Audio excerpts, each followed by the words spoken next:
4000 വർഷം മുമ്പ് ഭൃഗു എഴുതി വച്ചിരിക്കുകയാണ്. ഭൃഗു ജീവിച്ചിരുന്ന കാലത്ത് യേശുക്രിസ്തു ജനിച്ചിട്ടില്ല. ഇന്ത്യയിൽ ക്രിസ്ത്യാനികൾ ഉണ്ടാവുമെന്ന് യാതൊരു ഊഹവുമില്ല ഭൃഗുവിൻ്റെ കാലത്ത്.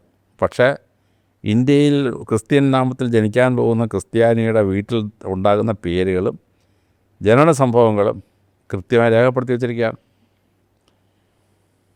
അപ്പോൾ ഈ ഭൃഗുവിന് പറഞ്ഞു, 5 കൊല്ലം കഴിഞ്ഞ് ഞാൻ കല്യാണം കഴിക്കും. അങ്ങ് കൊല്ലരാജ്യത്തെ എന്ന്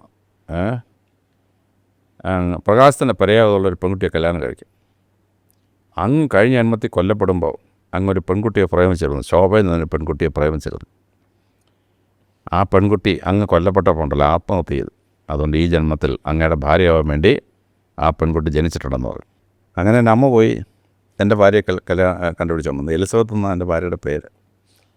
ഞാൻ കല്യാണം കഴിച്ച് അവിടെ ചെന്നൊരു 48 മണിക്കൂർ കഴിഞ്ഞപ്പോഴാണ് എൻ്റെ മദറിലോ എൻ്റെ ഭാര്യയെ വിളിക്കുകയാണ്, പ്രഭയെന്ന് വിളിച്ചു. അപ്പം ഞാൻ പെട്ടെന്ന് ഓർത്ത്, പ്രകാശത്തിൻ്റെ പര്യായപദം പ്രഭ. കൊല്ലം രാജ്യത്ത് പോയി കല്യാണം കഴിക്കുന്നത് ഞാൻ കൊല്ലം പട്ടണത്തിലാണ് ഭാര്യയുടെ വീട്. അവിടെ പോയിട്ട് കല്യാണം കഴിക്കുന്നു. അപ്പോൾ എനിക്ക് മനസ്സിലായി പൂർവ്വജന്മത്തിലെ കാമുകിയാണ് ഈ ജന്മത്തിൽ ഭാര്യയായിരുന്നു. ഇത് 4000 വർഷത്തിന് മുമ്പ് ഭൃഗു എഴുതി വച്ചിരിക്കുകയാണ്. 4000 years ago ഭൃഗുമുനി എഴുതി വച്ചിരിക്കുന്നു. 4000 കൊല്ലത്തിന് ശേഷം കേരളത്തിൽ ജനിക്കാൻ പോകുന്ന ഒരു യുവാവ് ഏത് സർവീസിൽ കയറും, ഏത് സ്ത്രീയെ വിവാഹം കഴിക്കും, ഇതെല്ലാം എഴുതി അവിടെ വെച്ചിരിക്കുകയാണ്.